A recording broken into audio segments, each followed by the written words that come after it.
कैसे हैं आप लोग? क्लास स्टार्ट करें। आर्टिकल चैप्टर अब हम लोग समाप्ति की ओर चल रहे हैं। मैंने पिछली क्लास में भी कहा था। तो आर्टिकल का एक छोटा सा मैं सोच रहा था जितना पढ़ा है उसमें एक आप लोग का प्रैक्टिस हो जाए, थोड़ा बहुत सरप्राइज टेस्ट भी कह सकते हैं, प्रैक्टिस भी कह सकते हैं, जो कहना चाहें। शुरू करें। तो कहते हैं इम्पैक्ट है तो मुमकिन है ना? ये तो आप समझ ही रहे हैं। इम्पैक्ट है तो मुमकिन है, कोई भी चीज़ असंभव है ही नहीं। इम्पैक्ट एक आदमी हर वो काम करेगी आपके लिए जिससे कि आपकी इंग्लिश बेहतर हो। तो इसलिए इसी प्रोसेस में, इसी सीरीज में ये भी है कि जब हम किसी चैप्टर को पढ़ते हैं उसके क्वेश्चन को हम लोग ठीक से करें, क्वेश्चन को भी ठीक से करें। तो लीजिए क्वेश्चन बनाइए, फटाफट बना दिया कीजिएगा। क्या लगाना है फिर मैं बताता जाऊंगा, पहले आप बताते जाएंगे। पहले अपना क्वेश्चन सोच लीजिएगा, फिर मैं बताऊंगा। पहले आप अपना सोच लीजिएगा, फिर मैं बताऊंगा। I want book you borrowed. I want book you borrowed. He gave me book to read. I want book you borrowed. इसका मतलब क्या है कि मुझे वो किताब चाहिए, मुझे वो किताब चाहिए जो तुमने बोरो किया। मतलब वही किताब चाहिए जो तुमने बोरो किया। इसलिए यहाँ पर क्या होना चाहिए था? यहाँ पर क्या होना चाहिए था? द, जो किताब बोरो किया वही। He gave me, उसने मुझे किताब दिया पढ़ने के लिए। तो कोई भी किताब दे सकता है, वो मुझे कोई भी किताब दे सकता है पढ़ने के लिए। तो या ए भी हो सकता है, वैसे दा भी हो सकता है। ये भी कोई गेम में कोई भी, इसमें कोई पर्टिकुलर, तो इसमें पता चला कि जो किताब ने तुमने बोरो किया वही मुझे चाहिए, इसमें मुझे उसने किताब दिया पढ़ने के लिए। तो हो सकता है खास भी दिया हो सकता है कोई भी दे दिया हो। तो कोई भी दे दिया हो, ये कहना है क्या होगा? ए हो जाएगा। नेक्स्ट, फटाफट बताना है, इसमें टाइम नहीं है, एक एक सेकंड में आपको फटाफट बताना है, इससे ज्यादा टाइम नहीं इसमें। इसमें कुछ ऐसे भी रूल हो सकते हैं जो मैंने अभी पढ़ाया नहीं, ऐसा भी हो सकता है, ऐसा भी हो सकता है कि जो मैंने अभी पढ़ाया नहीं। जैसे ये दोनों रूल जो है ये सैंपल के लिए है कि इससे भी क्वेश्चन पूछेगा। अभी आज मैं इस रूल को पढ़ाने वाला था, तो इसमें वैसे इसके मैंने क्वेश्चन पहले ही पूछ रखा है। मोस्ट ऑफ में क्या रूल है ये मैं आज पढ़ाऊंगा तो क्लियर हो जाएगा। वैसे ध्यान रखिएगा, most of, some of, all of, इनके बाद जितने भी वर्ड्स आते हैं उसके साथ द रखना कंपलसरी है। क्या हो जाएगा? द। दिस इज, ये बेस्ट क्या है? सुपरलेटिव डिग्री है, सुपरलेटिव डिग्री के साथ हमेशा द। ये सब ये रूल होंगे। अभी कुछ रूल ऐसे भी होते हैं जो भी हुआ नहीं, ताकि आप ध्यान रखें क्वेश्चन कैसे कैसे आ सकते हैं। तो ये रूल जो है इसका भी डिस्कशन अभी होगा। He is better of the two boys. दो लड़के हैं ना, दो में से वो बेहतर है, दो ही है। तो सिंपल सा क्या होना चाहिए था? सिंपल सा ये द होना चाहिए था कि दो ही बच्चे हैं ना पर्टिकुलर, उसमें से वो बेहतर है। He is the only child, इकलौता बच्चा, बस वही एक। तो क्या होगा? He is the only child, इकलौता बच्चा है।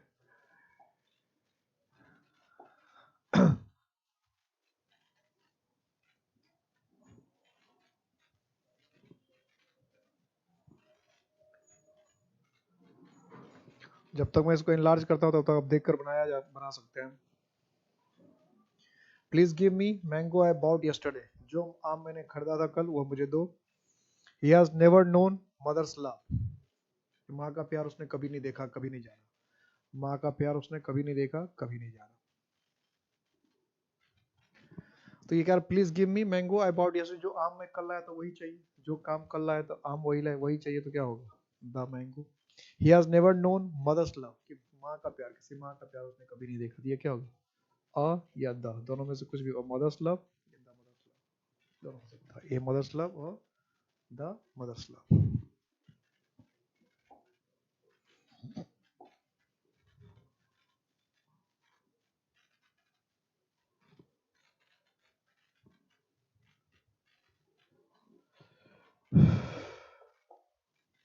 ही डाइड विदाउट, लिखवा रखा था साफ साफ, क्या होगा? An heir. जब तक मैं एक्सपेंड करता हूँ, ये एक्सपेंड करने का टाइम आपको इसीलिए है ताकि तब तक आप देख लिया करें। ही इज एमएलए, क्या हो जाएगा? He is an MLA, he is an MLA. देखते बनाना है, ये रैपिड रन फाइट है, क्वेश्चन आया फटाक से बनाया, क्वेश्चन आया फटाक से बनाया, सोचने का नहीं। ये तुम बजट राउंड जैसा होता कौन पड़ेगा करोड़पति में, ये बजट राउंड का क्वेश्चन है, बजट राउंड समझिए इसको, बजट राउंड का क्वेश्चन समझिए। India is unique country, I am going to station to receive a friend, क्या हो जाएगा, यूनिक, या का उच्चारण आ रहा, a, I am going to the station. Sir ये दोनों रूल तो पढ़ाया हुआ है, रैपिड राउंड का क्वेश्चन समझना है, फटाफट फटाफट फटाफट बना देना है। इसमें थोड़ी सी गलती हुई, इसको मैं सुधार देता हूँ, मैंने बोला तो फिर भी चेंज नहीं हो पाया। यहाँ पर गैप है, यहाँ 4 के बाद गैप है, और यहाँ पर यूएस के पहले गैप है, यानी ये डॉट डॉट डॉट जो है यूएस के पहले, यहाँ डॉट डॉट जो है 4 के बाद है।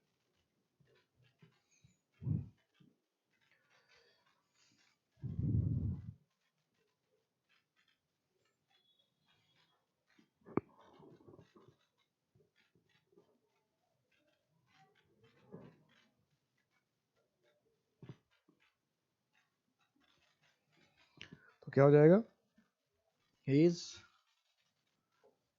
A US ambassador, US US के पहले बढ़ा था अ यूएस एम्बेसडर, यू का साउंड आ रहा है। Let us try for unanimous decision, बताया था यूनानिमस, अनैनिमस नहीं होता, यूनानिमस होता है, तो क्या होगा, ए unanimous decision.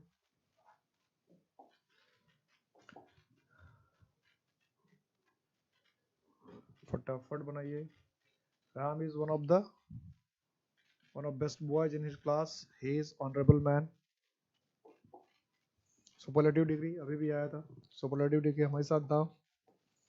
Honourable as silent है, लिखवा रखा था ऑनरेबल, क्या होगा, एन। ऐसे क्वेश्चन में और पूछने वाला हूँ अभी, आज भर इतना ही, अभी और पूछूंगा।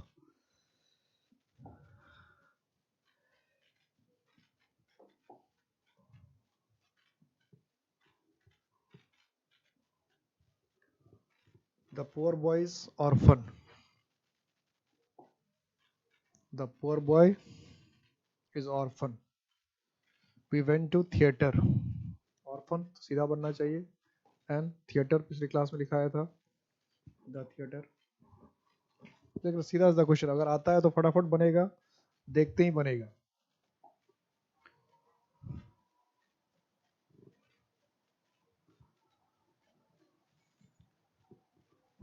क्या हो जाएगा, एक्सरे, तो क्या होना है, एन, और I sent it on 5th of जुलाई, जुलाई का 5th, एक तो जुलाई का जे कैपिटल होना चाहिए, मिसप्रिंट हो गया, जे कैपिटल होगा, the 5th of July, the 5th of July.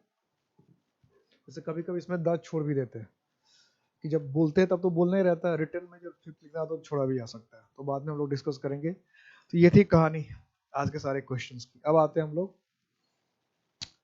Articles पर, पहले की कहानी करते हैं, पहले की। तभी तक हमने किया है यूज ऑफ द, क्या किया था, यूज ऑफ द, और यूज ऑफ द में मुझे लगता है टोटल 29 रूल्स हमने कर लिया, यूज ऑफ द में 29 रूल्स कर लिया, और कुछ रूल्स करने अभी बाकी है, जिसमें अभी कुछ जो रूल्स आपको दिख रहा था इस तरह के रूल्स है, और कभी कुछ और भी रूल्स है। नेक्स्ट रूल लिखते हैं,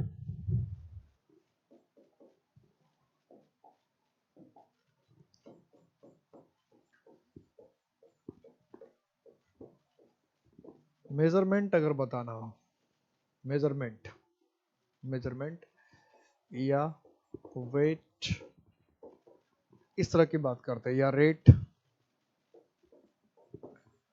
या हिंदी मीनिंग होता है के हिसाब से, या के दर से, के दर से, यानी रेट वेट अगर बताना रहता है मेजरमेंट, तो हम द का इस्तेमाल करते हैं। अब रेट कैसे होता है, इससे कई बार क्वेश्चन पूछे, जैसे हम कहते हैं कपड़ा मीटर के हिसाब से बिकता है, या हमने कहा चीनी जो है किलोग्राम के हिसाब से बिकता है, या हम कहते हैं तेल जो है, घी जो है लीटर के हिसाब से बिकता है, तो ऐसे लिख देगा, ghee is sold by litre, ghee is sold by litre. तो हमें पता नहीं चलता क्या गलती होती है। बाय लीटर मतलब लीटर के हिसाब से ना, क्या हो गया, लीटर के हिसाब से या लीटर के दर से। तो लीटर के हिसाब से दिया क्या होना चाहिए, by the litre, by the litre, he is sold by the litre. हमने कहा कपड़ा मीटर के हिसाब से बिकता है, तो कपड़ा क्या, cloth is sold by the metre, by the metre, metre के हिसाब से, कपड़ा जो मीटर के हिसाब से बिकता है। हमने कहा we buy salt by the kilogram, by kilogram नहीं, बाय द किलोग्राम। ये क्वेश्चन तो कई बार, इस तरह क्वेश्चन कई बार रिपीटेडली पूछे। ये कितने था रूल नंबर, ये था 30, क्या था 30। एक दो बार नहीं, इस तरह क्वेश्चन कई बार पूछे जा चुके हैं, कई बार। ये मीटर वाला यानी ये रिपीटेड होने वाला क्वेश्चन है, रिपीट होने वाला क्वेश्चन है, बार बार पूछा जाने वाला क्वेश्चन, इसलिए इस पर ध्यान रखिएगा। बार बार यहाँ से क्वेश्चन पूछा गया है, अक्सर रिपीट किया गया है, इसलिए इस पर ध्यान रखना है। और जो पिछली क्लास में ऑफिस वाला बताया था, ऑफिस, थिएटर, सर्कस, वो वाला भी, वो कई बार पूछता है, तो लोगों का उस पर ध्यान ही नहीं जाता, लगता है ठीक ही है, जो है वो ठीक ही है।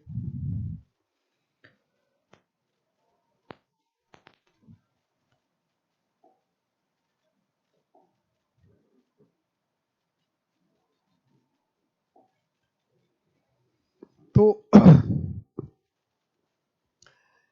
Next question, next rule, question क्या, नेक्स्ट रूल। जैसे अभी हमने कहा लीटर मीटर के हिसाब से बिकता है, उसमें दा लगाते ही लगाते हैं। आवाज आ रही है ना।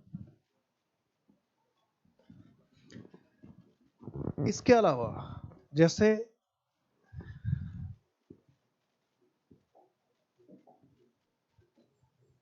थर्टी वन, 31, कि कभी कभी क्या करते हैं हम लोग, कोई नाउन है, किसी नाउन को पर्टिकुलर बनाने की कोशिश करते हैं। हालांकि ये नाउन में मैं बता चुका हूं, लेकिन रूल यहां से था, तो अब इसको समझना। किसी नाउन को पर्टिकुलर बनाना है, तो किसी नाउन को अगर पर्टिकुलर बनाना, तो उसके साथ दा लगाना जरूरी है, कंपल्सरी है। To make a noun particular, special या डिफरेंट, यही रूल जो है कई बार आपको नाउन चैप्टर में पढ़ाया जाएगा। अगर नाउन चैप्टर पढ़ते होंगे, हर नाउन में आता है यही वाला रूल, कि किसी भी नाउन को अगर पर्टिकुलर बनाना है, स्पेशल बनाना है, डिफरेंट बनाना है, किसी भी नाउन को, इससे कोई फर्क नहीं पड़ता कि वो नाउन काउंटेबल है कि अनकाउंटेबल है, कि सिंगुलर है या फिर प्लूरल है, इन सब से कोई फर्क नहीं पड़ता। किसी भी नाउन को अगर पर्टिकुलर बनाना है, स्पेशल बनाना है, डिफरेंट बनाना है, किसी भी नाउन को, तो वो सिंगुलर है कि प्लूरल है कि काउंटेबल है कि अनकाउंटेबल, इससे मतलब नहीं है, उसके साथ दा लगेगा। और दा के जितने भी यूज हैं, उसी यूज में से, इस यूज के आधार पर ही दा का नाम डेफिनेट आर्टिकल पड़ा था। क्योंकि ऑल वाला सेंस तो और भी आर्टिकल में आ जाता था, मैं पहले बताया था कि ऑल का इस्तेमाल तो एन से भी होता है। डेफिनेट बनाने का, पर्टिकुलर करने का काम सिर्फ इसका था, इसलिए इसको हम लोग डेफिनेट आर्टिकल भी कहते हैं। ठीक है, तो नाउन को सिंगुलर है या प्लूरल उससे मतलब नहीं, किसी भी नाउन को अगर आपको पर्टिकुलर बनाना है, तो उसके नाम के साथ आप, उसके साथ आप दा लगा। अब पर्टिकुलर का मतलब क्या है, इसे समझ लेना जरूरी है। पर्टिकुलर का मतलब क्या होता है, स्पेशल का मतलब क्या होता है। तो पर्टिकुलर स्पेशल कहने का मतलब होता है, पर्टिकुलर या स्पेशल कहने का मतलब, यहाँ पर स्पेशल का ये मतलब नहीं है कि उसमें इंसान है तो उसके पास 2 4 10 हाथ हो जाएगा या 10 20 आंखें हो जाएगी, ऐसा नहीं। पर्टिकुलर या स्पेशल कहने का यह मतलब है, पर्टिकुलर या स्पेशल कहने का यह मतलब है कि कोई भी ऐसा नाउन, कोई भी ऐसा नाउन जिसको बोलने वाला और सुनने वाला दोनों के सामने हो या दोनों जानता हो। ठीक है, क्या होगा, पर्टिकुलर का मतलब क्या है, known to the speaker and the listener, या in front of the speaker or the listener, in front of the speaker और द लिसनर और बोथ। ये है कि जिस चीज की हम बात कर रहे हैं, पर्टिकुलर या स्पेशल का मतलब क्या है? फर्स्ट क्या मतलब कि known to the speaker and the listener, कि जो बोल रहा है वो भी जान रहा है, जो सुन रहा है वो भी जान रहा है, दोनों को पता है किसकी बात हो रही है, दोनों को पता है किसकी बात हो रही है। तब हम जैसे अभी हम लोग एग्जाम्पल ले रहे थे बार बार, क्या कि जो किताब में जो आम में खरीदा था मुझे वही चाहिए, जो किताब में तुम्हें कल दिया था वही मुझे दो। तो भले सामने नहीं, दोनों को पता नहीं किसकी बात कर रहे हैं। तो अगर कोई भी नाउन जो बोलने वाला और सुनने वाला दोनों जान रहा है किसकी बात हो रही है, बोलने वाला और सुनने वाला दोनों जान रहा है किसकी बात हो रही है, बोलने वाला और सुनने वाला दोनों जान रहा है कि किसकी बात हो रही है, in front of the speaker और द लिसनर और बोथ, कि जो बोल रहा है बोलने वाला उसके भी सामने है, जो सुन रहा है उसके भी सामने है, बोलने वाले के भी सामने है, सुनने वाले के भी सामने है। तो अब जरा इसको एग्जाम्पल से देखते हैं। जैसे सपोज कीजिए कि मैंने आपको एक किताब दी आज, या दो किताब दी आज, आपको एक किताब दी या दो किताब दी, और आप लेके घर चले गए, और अगले दिन मैंने कहा कि मुझे मेरी किताबें दो, जो किताब मैंने तुम्हें दी थी वो किताबें दो। तो अब आपके सामने भी नहीं, मेरे सामने भी है, लेकिन बात से तो पता चल गया कि जो मैंने आपको किताबें दी थी आप उस किताब को मांग रहे हैं, जो किताबें मैंने आपको दी थी वही किताबें मांगी जा रही है। ये तो सेंस से क्लियर हो गया। तो इसलिए मुझे, अगर मैंने एक किताब दी तो मुझे कहना पड़ेगा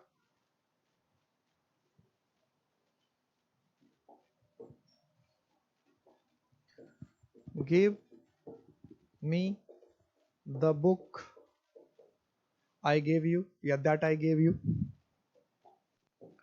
give me the book that I gave you, कि जो मैंने तुम्हें किताब दी, अगर एक ही किताब दी तो ये कहेंगे give me the book that I gave you, give me the book that I gave you, कि जो एक किताब मैंने तुम्हें दी थी वो किताब मुझे दो।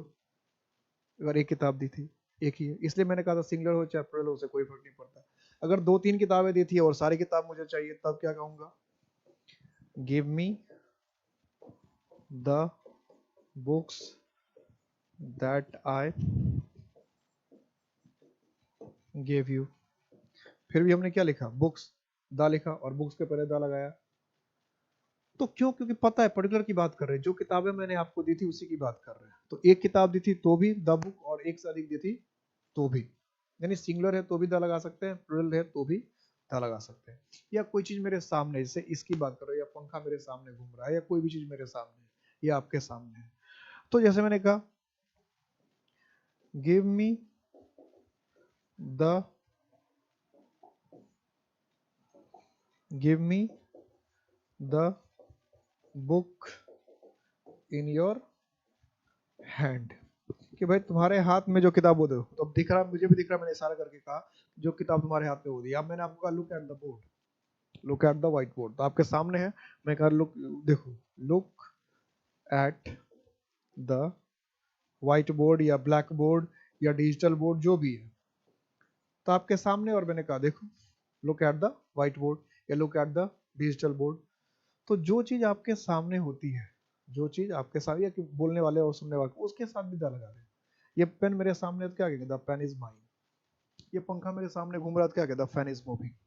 तो पर्टिकुलर होने का मतलब हुआ जिस चीज की बात कर रहे हैं उसके विषय में बोलने वाला और सुनने वाला दोनों जान रहा है। चाय सामने रखी है, चाय ठंडी है, तो क्या कहेंगे? The T is cold. चाय सामने रखी है, चाय गर्म है, क्या कहते हैं? T is hot. पानी सामने रखा है, पानी गंदा है, क्या कहते हैं? Water is dirty. सामने नमक रखा है, वही नमक मुझे चाहिए, गिव मी द सॉल्ट। सामने चीनी रखा है, वही चीनी मुझे चाहिए, give me the sugar. Kitchen में दूध है और दूध क्या है? गर्म है, क्या कहता है? Milk is hot. तो जिस, या हमने कहा कि दूध किचन में रखा है, तो उस किचन को, दूध को गर्म कर दो, क्या कहें? कि वार्म द मिल्क। क्योंकि दुनिया के सारे दूध को आप गर्म नहीं करेंगे, जो किचन में रखा हुआ उसी को सिर्फ गर्म करेंगे, तो वार्म द मिल्क। तो ऐसे आपको समझ में आ जाना चाहिए अब कि कोई भी नाउन, चाहे काउंटेबल हो चाहे अनकाउंटेबल हो, चाहे सिंगुलर हो चाहे प्लुरल हो, अगर वो पर्टिकुलर है, पर्टिकुलर है इसका मतलब जो स्पीकर और लिसनर दोनों उसको जान रहा है, उसके विषय में बात कर रहे हैं, तो द लगा के बात करनी है। ठीक है, इतनी इतनी बात के लिए, इसीलिए इसको डेफिनेट आर्टिकल कहते हैं, इसीलिए इसको डेफिनेट आर्टिकल कहते हैं। एक और इंपॉर्टेंट क्रूशियल रूल है, ये रूल क्या था, 30 था, 31 था, कौन सा था, 31, 32, पार्ट्स ऑफ बॉडी। ये भी जो अभी पार्ट्स ऑफ बॉडी वाला रूल लिखने जा रहे हैं, ये भी बहुत इंपॉर्टेंट है, बहुत इंपॉर्टेंट है। कई बार ये भी पूछा गया है, कई बार, क्योंकि इसमें लोग चूक जाते हैं, अक्सर चूक जाते हैं। क्या चूक जाते हैं, क्या गलती हो जाती है, जरा उसे समझो। क्या चूकते हैं या क्या गलती होती है, जरा उसे समझते हैं, गलती आखिर क्या होती है। पार्ट्स ऑफ बॉडी में हम द लगाते हैं, लेकिन हर जगह नहीं लगाते हैं, हर जगह नहीं लगाते हैं। पार्ट्स ऑफ बॉडी में द तब लगाते हैं जब पार्ट्स ऑफ बॉडी का इस्तेमाल हम लोग किसी साधन की तरह करते हैं, साधन, ठीक है, तब हर जगह नहीं। तो एक साधन की तरह हो, जैसे हमने कहा दुशासन ने द्रौपदी को बाल पकड़ के खींचा, यानी खींचने का साधन क्या हो गया, बाल, बाल पकड़ के खींचा। तो कहेंगे Dushasan caught Draupadi by hair, नहीं कहेंगे बाय द हेयर। और एग्जाम में आपको बाय हेयर लिखा रहता है, तो समझ रहे, पता भी नहीं चलेगा। अगर ये लिख देता कि Dushasan caught Draupadi by hair, Draupadi by hair, तो आप सोचो किसी को लगेगा क्या गलत, किसी को गलत नहीं लगेगा। और क्या ज्यादा क्या हर हेयर कर देगा, तो हर हेयर लिखेगा तो भी गलत है। या मैंने कहा कि my son caught the dog by tail, my son caught the dog, मतलब घर का पालतू कुत्ता था, तो द डॉग, कोई भी बाहर का कुत्ता था तो ये डॉग लिख देंगे, बाय इट्स टेल, कि मेरे बेटे ने कुत्ते को कुत्ते को पूंछ से पकड़ लिया, कुत्ते की पूंछ पकड़ ली, मेरे बेटे ने कुत्ते की पूंछ पकड़ लिया, कुत्ते को पूंछ से पकड़ लिया, या कुत्ते की पूंछ पकड़ कर खींच लिया, ऐसा। तो ये इट्स टेल जो लिखा है, ये ग्रामर के हिसाब से बहुत अच्छा नहीं माना जाता, इसको क्या करके आना चाहिए, बाय द टेल। आपने कहा मैंने उसको सिर पे दे मारा, मैंने उसको सिर पे दे मारा, आपने लिखा, नेक्स्ट पेज पे लिखोगे, यही लिख दूंगा, यही लिख देता, I hit him on his head. तो सुनने में अच्छा लगता है, I hit him on his head, लेकिन होता नहीं है।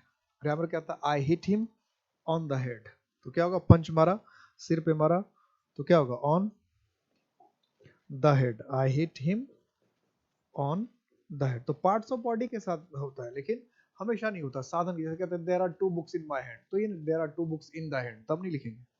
किताब, 2 हाथ किताब में, तो किताब में 2 किताबें मेरे हाथ में है, तो उसमें आपको द लगाने की जरूरत नहीं है, ठीक है। या मेरा हाथ है तो this is my hand, this is the hand कहने की जरूरत नहीं है। जब किसी साधन की तरह इस्तेमाल करते हैं, खास करके इस तरह के सेंटेंस में, लड़ाई झगड़ा मारपीट फसाद दंगा, इसमें जब पार्ट्स ऑफ बॉडी का इस्तेमाल करते हैं तब द का इस्तेमाल करते हैं, ठीक है। कि मार दिया, खींच लिया, पिट दिया, सिर पकड़ के खींच लिया, टांग पर खींच लिया, बाल पर खींच लिया, गर्दन पकड़ के धक्कर दे दिया, इस तरह का जो सेंटेंस होगा तब द लगाएंगे।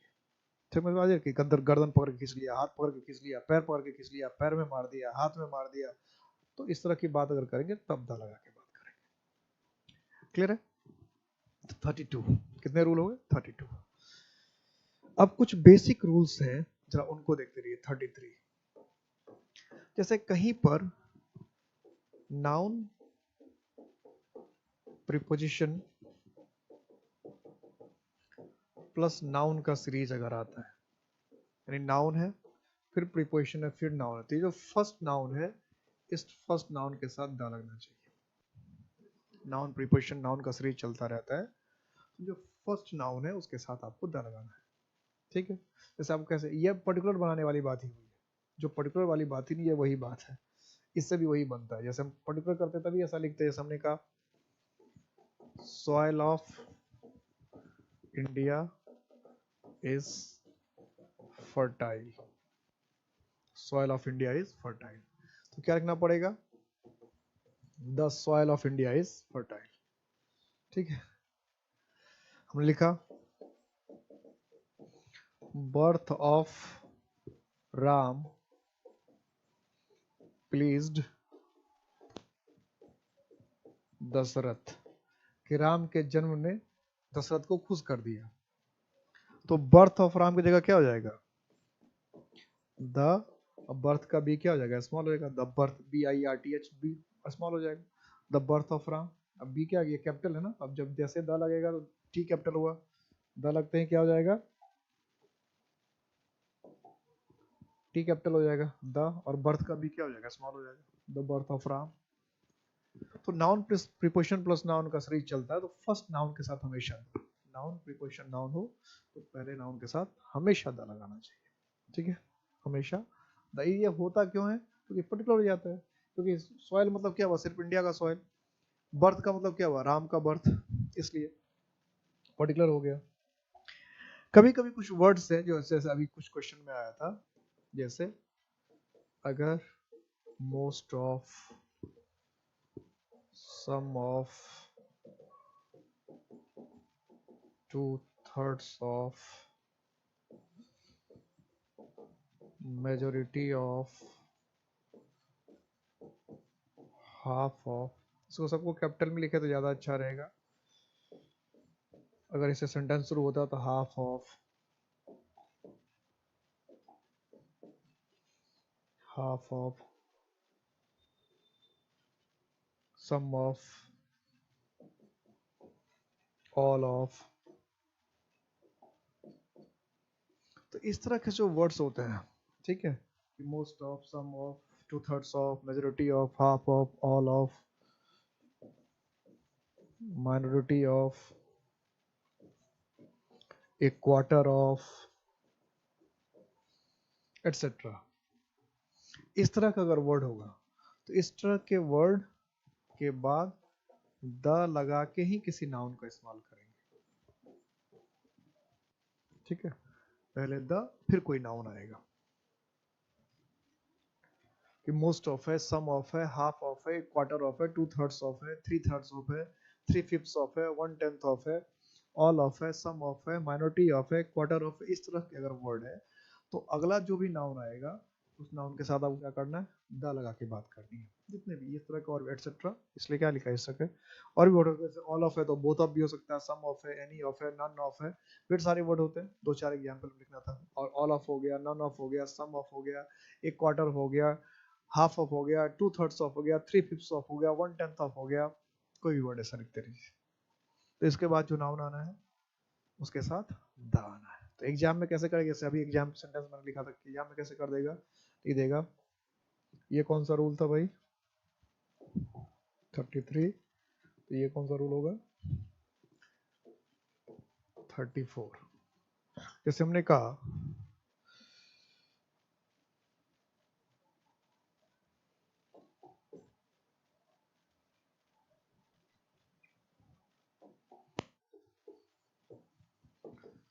Majority of students have joined the course,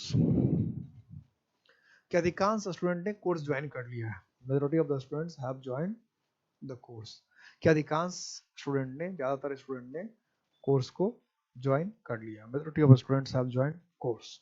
अगर हम ऐसा कहना चाहते हैं या ऐसा कहते हैं, majority of students have joined course, joined the course,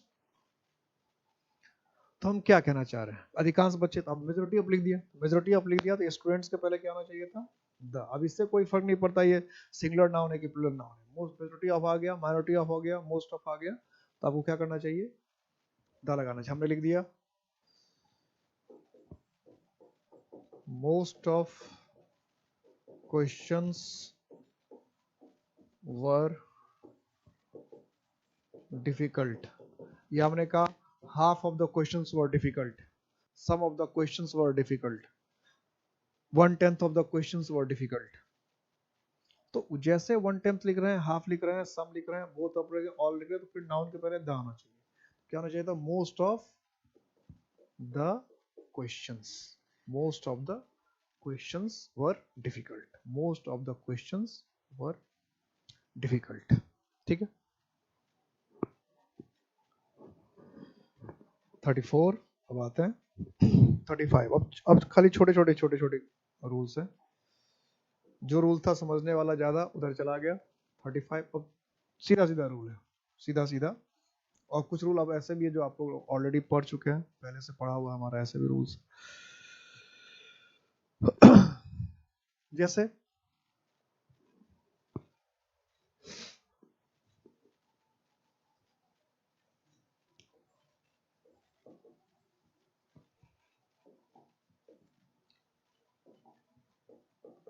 the है, एडजेक्टिव है,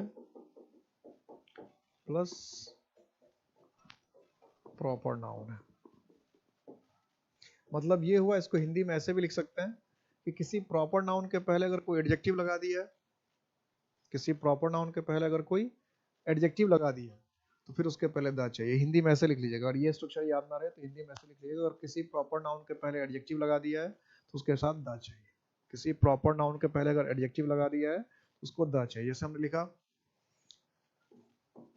the Tulsi was a poet, तो ये गलत है। चाहे तुलसी कितने महान पोएट थे उससे कोई मतलब नहीं। द तुलसी वॉज पोएट लिखे तो गलत हो गया। हमने कहा द गांधी वॉज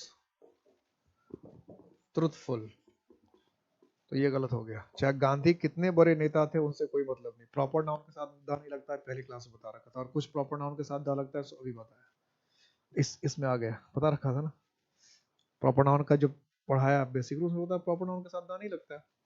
कुछ प्रॉपर नाउन के साथ द लगता है, होता है इसमें देख ही लिया कि जैसे होटल का नाम है, रेस्टोरेंट्स का नाम है, सिनेमा हॉल का नाम है, म्यूजियम का नाम है, लाइब्रेरी का नाम है, रिवर का नाम है, प्लेट्यू का नाम है, हिस्टोरिकल वॉर्स का नाम है, हिस्टोरिकल इवेंट्स का नाम है, हिस्टोरिकल, तो वो जो आया उसके अलावा प्रॉपर नाउन में द नहीं लगता है। तो ये भी इसमें क्यों लगेगा द, इसमें नहीं लगेगा। लेकिन इसी को अगर हम ऐसे लिख दें, immortal Tulsi was a poet. अब तुलसी के साथ हमने क्या डाल दिया, तुलसीदास के साथ इमॉर्टल डाल दिया। इमॉर्टल का मतलब क्या, अमर। अब ये एडजेक्टिव है, तब खाली इमॉर्टल से बात नहीं बनेगी। अब हमें लिखना पड़ेगा द इमॉर्टल तुलसी। ये हमने गांधी में लगा दिया, great Gandhi. Great Gandhi was truthful, Gandhi के पहले ग्रेट लगा दिया। तो गांधी के पहले अगर हमने ग्रेट लगा दिया तो फिर क्या लिखना पड़ेगा, the great Gandhi was truthful के सत्यवादी थे, या कुछ भी लिखना था, वॉज ट्रूथफुल या वॉज एन इंटरनेशनल लीडर या वॉज अ ग्रेट लीडर, कुछ भी। तो जैसे ही गांधी के साथ हमने ग्रेट डाला तो हमें क्या लगना पड़ेगा, द। जैसे तुलसी के साथ हमने लिखा इमॉर्टल, तो क्या लगना पड़ेगा, द। हमने लिखा पंडित जवाहरलाल नेहरू, तो जैसे लिखा पंडित जवाहरलाल नेहरू कुछ भी नहीं, लेकिन late Pandit Jawaharlal Nehru, the late Pandit Jawaharlal Nehru. हमने कहा सरदार पटेल, तो सरदार पटेल में द लगाने की जरूरत नहीं है, लेकिन कहा late Sardar Patel, LAT, late का मतलब क्या होता है, स्वर्गीय। तो फिर क्या कहना पड़ेगा, the late Sardar Patel. The late Sardar Patel was an international leader या was called an iron man, जो भी कहना, जैसे भी कहना। लेकिन फिर क्या कहना पड़ेगा, जैसे ही प्रॉपर नाउन के साथ, जैसे ही प्रॉपर नाउन के साथ आप कोई एडजेक्टिव लगाएंगे, तो प्रॉपर नाउन के साथ एडजेक्टिव लगाएंगे तो आपको उसके साथ द भी लगेगा। यानी नॉर्मल खाली सिर्फ प्रॉपर नाउन लिख रहे हैं तो कुछ ही प्रॉपर नाउन है जिसके साथ द लगता है बिना एडजेक्टिव के, वो आपने देख लिया, इस पूरे चैप्टर में देखा। अब कोई नया रूल आया कि भाई कोई प्रॉपर नाउन है, उस प्रॉपर नाउन के साथ आपने क्या लगा रखा है, ग्रेट लगा दिया, इमॉर्टल लगा दिया, मॉर्टल लगा दिया, लेट लगा दिया, कुछ भी इस तरह से लगा दिया, तो फिर उसके पहले द भी लगाना पड़ेगा। फिर उसके पहले द भी लगाना होगा, द भी लगाना पड़ेगा। ठीक है, ध्यान रह जाएगा।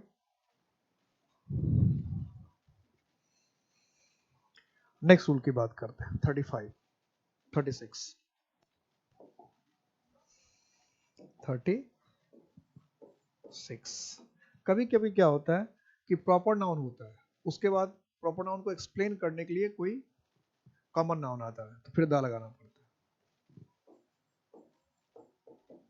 प्रॉपर नाउन, उसके बाद द प्लस कॉमन नाउन। इसमें जो कॉमन नाउन होता है वो क्या करता है, प्रॉपर नाउन को एक्सप्लेन करता है, यानी प्रॉपर नाउन के विषय में कुछ बताता है। प्रॉपर नाउन के विषय में एक्सप्लेन करने का मतलब क्या, व्याख्या करता है। प्रॉपर नाउन के विषय में कुछ एक्स्ट्रा एक्स्ट्रा बता रहा होता है। तो कोई प्रॉपर नाउन हो और उसके बाद क्या हो जाए, कोई कॉमन नाउन आ जाए। कोई प्रॉपर नाउन हो उसके बाद क्या आ जाए, कोई कॉमन नाउन आ जाए। और वो कॉमन नाउन क्या कर रहा हो, प्रॉपर नाउन को एक्सप्लेन कर रहा हो। कॉमन नाउन जो प्रॉपर नाउन को एक्सप्लेन कर रहा हो, तो ऐसे कॉमन नाउन के पहले दा लगता है, प्रॉपर नाउन के पहले नहीं। अभी क्या रूल पता, प्रॉपर नाउन के साथ एडजेक्टिव हो तो एडजेक्टिव के पहले दा लगा। अब दूसरा रूल क्या, प्रॉपर नाउन के बाद कॉमन नाउन हो और कॉमन नाउन प्रॉपर नाउन के विषय में कुछ बता रहा हो या उसको एक्सप्लेन कर रहा हो, तो उस प्रॉपर नाउन के साथ कॉमन नाउन के साथ दा लगा। तो जैसे लिख देगा दिल्ली। ये क्वेश्चन भी कई बार आ चुका है, ये सब क्वेश्चन तो पूछते पूछते एग्जाम वाले थक चुके हैं, बहुत बार पूछते। Delhi capital of India is a metro is a metro city. Delhi capital of India is a metro city, is a metro city.